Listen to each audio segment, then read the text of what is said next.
Welcome, ladies and gentlemen, to this week's Of the People. You might notice that there is a certain someone missing from your screen. Robert's got this week off, and so Benjamin and I, Lord Redic and I, decided that we would do a little best of episode and revisit some of our favorite guests that we've had on Of the People. So we're going to play you the clips, and then we're going to react. And let us know what you think in the comments. Who were your favorite guests? What were some of your favorite Of the People moments? All right. So like the multiverse is a victim of Kathleen Kennedy, so too is the American universe the victim of Joe Biden. Oh my God, you guys, I'm dying over here talking about this stuff. I hate these people. Well, don't hate your opponent. I know. Hate corrodes, but Joe, I want to jump back to you because as you mentioned, it is Black History Month. And ladies and gentlemen, you are talking with Joe Pinion, who is the first Black candidate for United States Senate in New York in either party.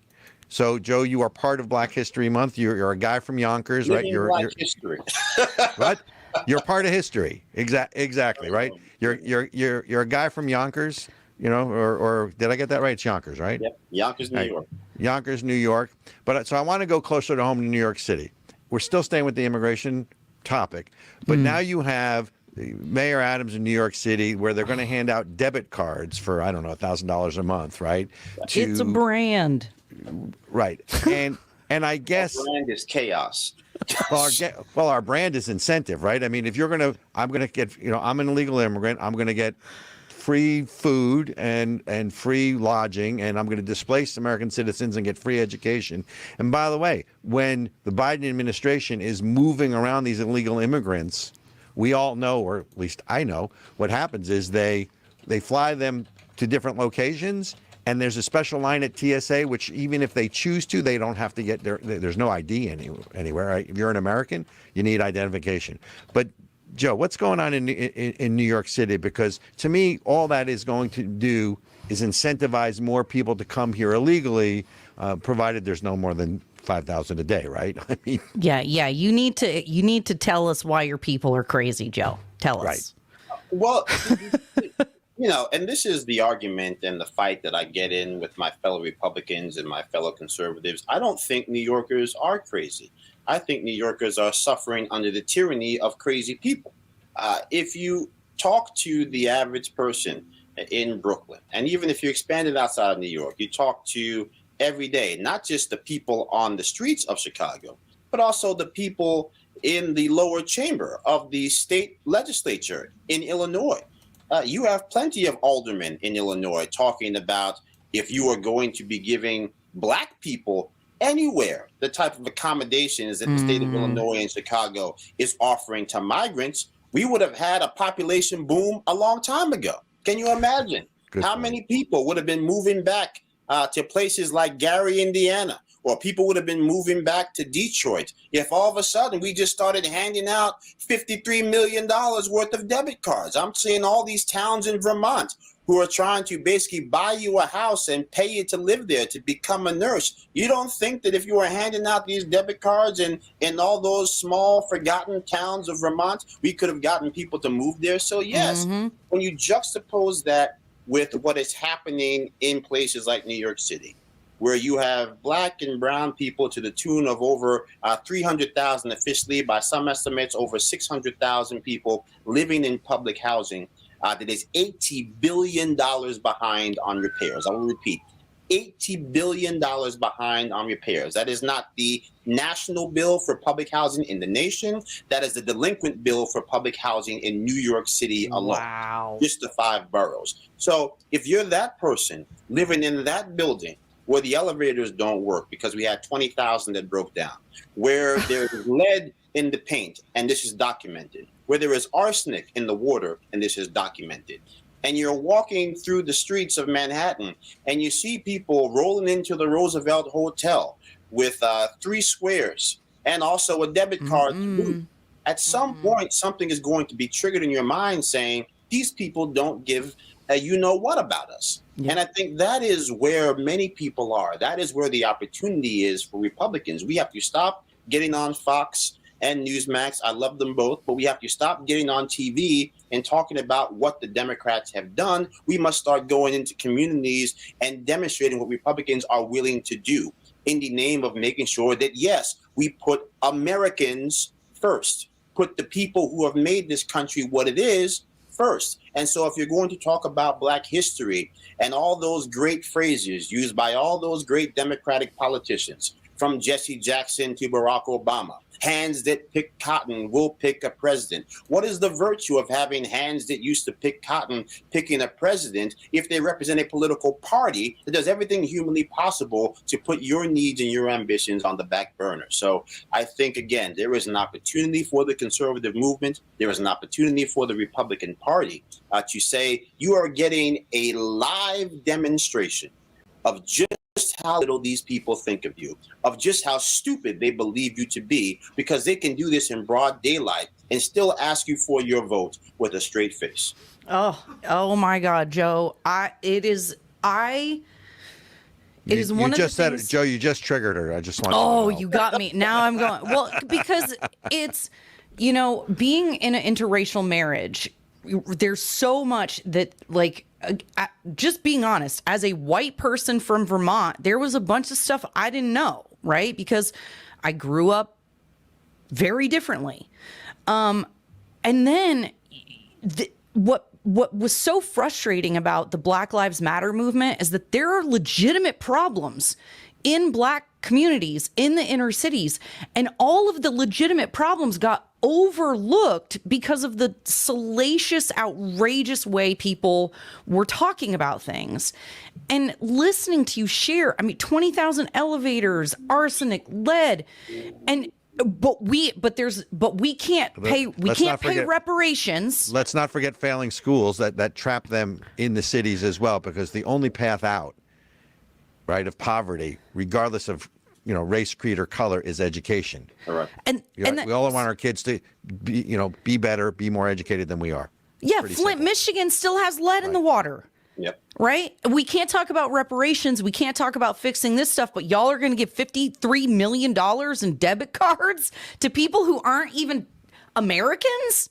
To No. that point, you talk about education, Robert. I have called it the education in this country is a civil rights issue of our time.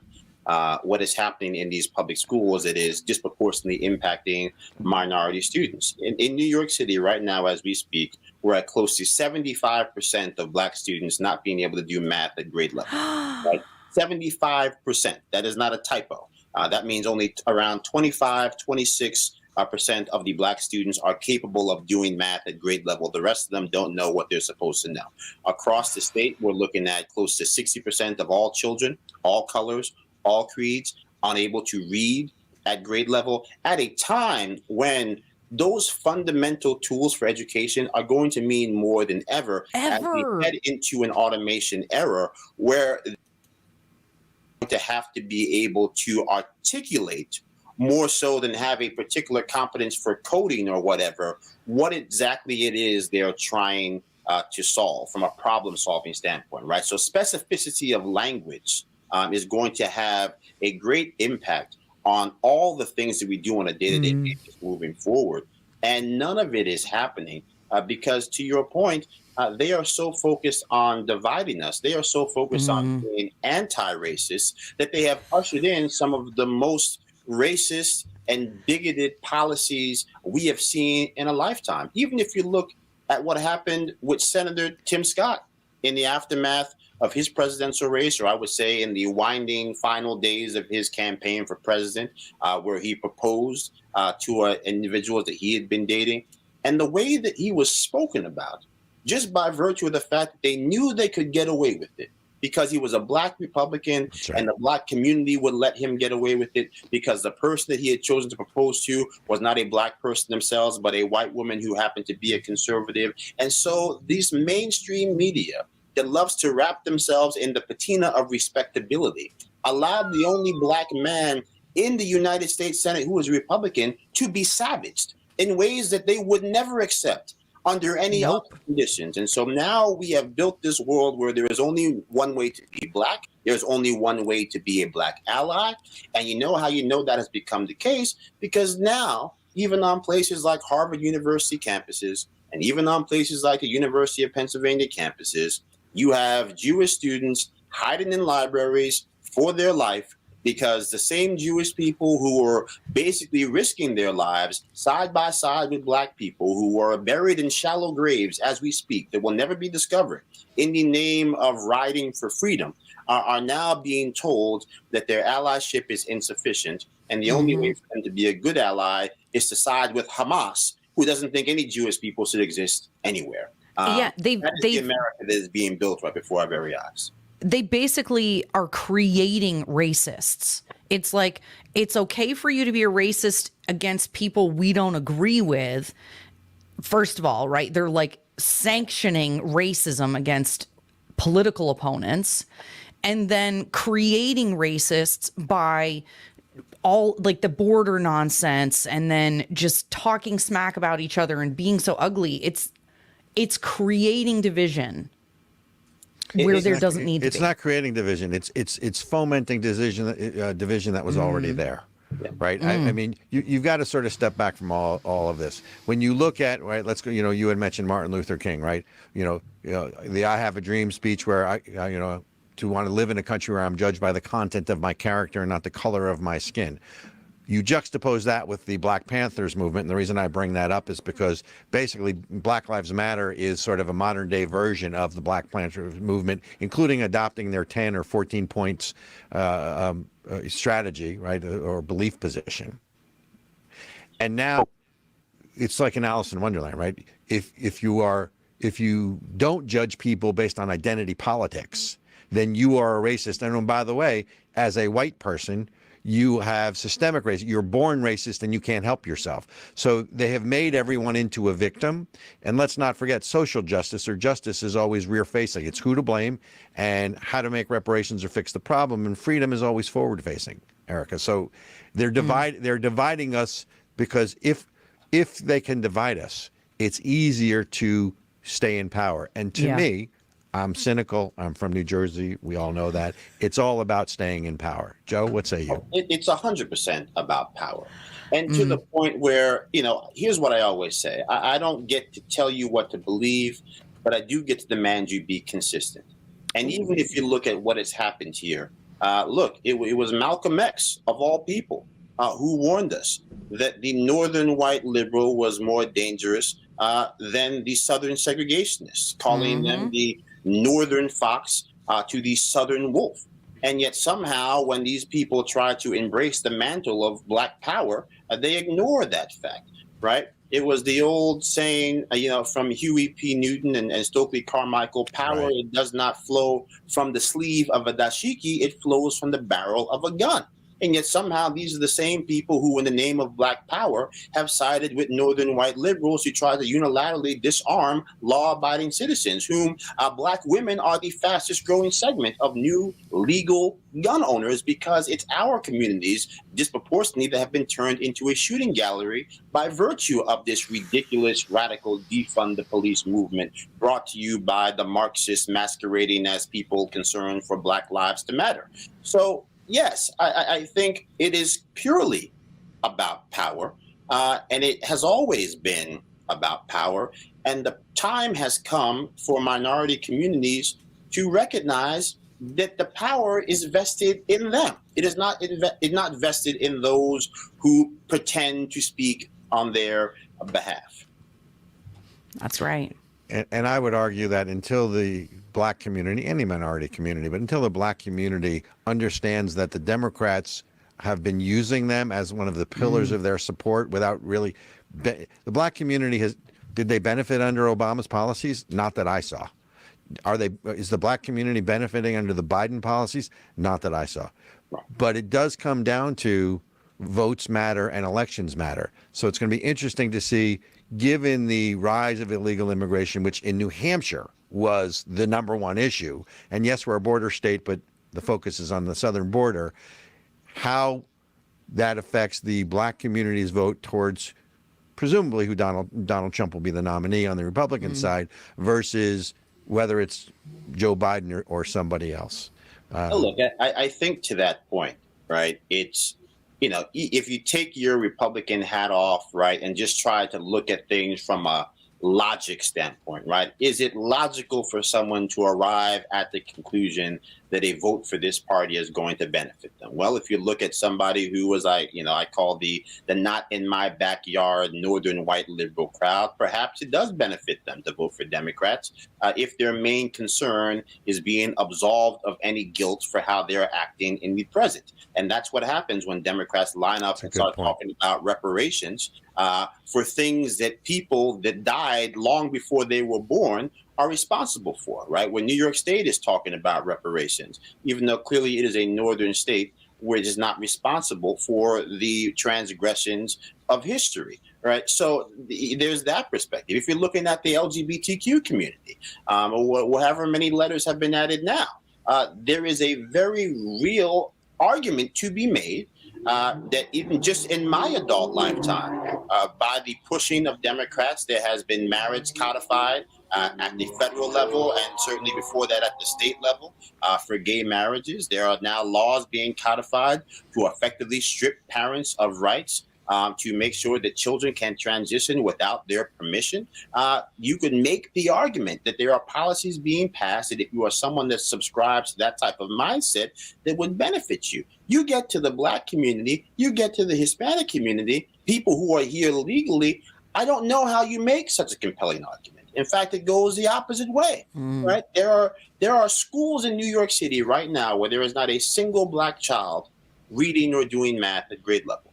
Right, that's a real thing. And these schools have not been decertified because we don't have the means or we don't have a method in place to decertify them. You go to places like Maryland, Baltimore, where we know, statistically speaking, over 70% of the high school students are reading at an elementary school level. This is child abuse that is being perpetuated by the people that you are voting for. And the only thing they have to say in their own defense is we're not spending enough money, even though in New York City alone, we're spending $38,000 per child. How much more money do you need? So, yeah. It's because meritocracy is no longer, we don't want to be the best. We want to make everyone equal, and we want to solve the problems of the past, and it's racist to believe in meritocracy. And here's apparently, or any other of the things that they have just unilaterally labeled as racist. I'm pretty sure breathing is going to be next. Hey, Joe. Oh yeah, you definitely. We're all the now. white people are definitely polluting the oxygen. Oh my God, I love it, you guys. And you know what else I love? You, Joe Pinion. You have been an awesome guest here on Of the People. We thank you so much for joining us this week. What fun. Love your perspective, and also love to hear what's going on up in the Northeast as a fellow Yankee myself. So thank you, Joe, for coming on this week. Where is the best place for people to go follow you? Is it Twitter? Is it YouTube? Where can they check you out? Yeah, people can find me on Twitter, Joseph Pinion, one word, Pinion. They can find me on Instagram. I am Joe Pinion. They can go to joepinion.com. But look, I think all of these issues that we talked about simply highlight the fact that we cannot afford another 4 years of Joe Biden. We didn't even talk about the things that are happening beyond our border. This man has been sleepwalking our country to the precipice of a third world war. You look at what's happened with Iran, you look at what's happened with Russia and Ukraine, you look at what's happening in the South China Sea, and you look at the fact that the banker for all of this carnage occurring around the world has been a Chinese Communist Party that has gone unchecked by Joe Biden or the Democrats' United States Senate. it'll all be fun and games until 40-year-old sons and daughters get letters in the mail saying that they must report for duty, because that's where we are right now with the tragic under-enrollment and lack of preparedness for our military. We're about 1 foot away from that. So this election is critical. I, again, believe that America will always endure, but will America endure in the fashion that we are accustomed to it? I don't know if that's the case if we give this man, Joseph Robinette Biden, another 4 years at the helm. So, again, get out, vote, focus on those local elections, those state legislatures that are critical, those congressional seats are critical, a state senate in New York that we have to try to take back. I'm sure it's the same in New Hampshire. So get active, folks, because you got one shot to save your country. I don't know about you, Lord Redic, but Joe Pinion was one of my very favorite guests that we've had on. He's just throwing haymakers. Yes. Just It was constant bombs. I think that one of the things that struck me the most about revisiting this clip is how much worse it's gotten in New York in only a few months. As bad as it was then, it's even worse now. So, our brand, New York, Mayor Adams, what is your brand now? New York has a brand. It is chaos. So Joe Pinion, he's talking about how the dereliction of duty that we're seeing from New York politicians, from people in charge, whether it's New York City or Albany, these people suck. They are not for you. They're definitely not for Black people. When you listen to the types of policies that are being put in place, it definitely sounds like people who are more interested in doing some kind of experiment and just seeing if their idea of the world could work against all odds, against all science, reason, history, things that people clearly know don't work. Yeah. Like I don't know where letting crime happen has ever made crime decrease. And the idea that we're not only are we going to just not prosecute crimes, but we're actually going to participate in it by, safe injection sites, safe supply, Narcan,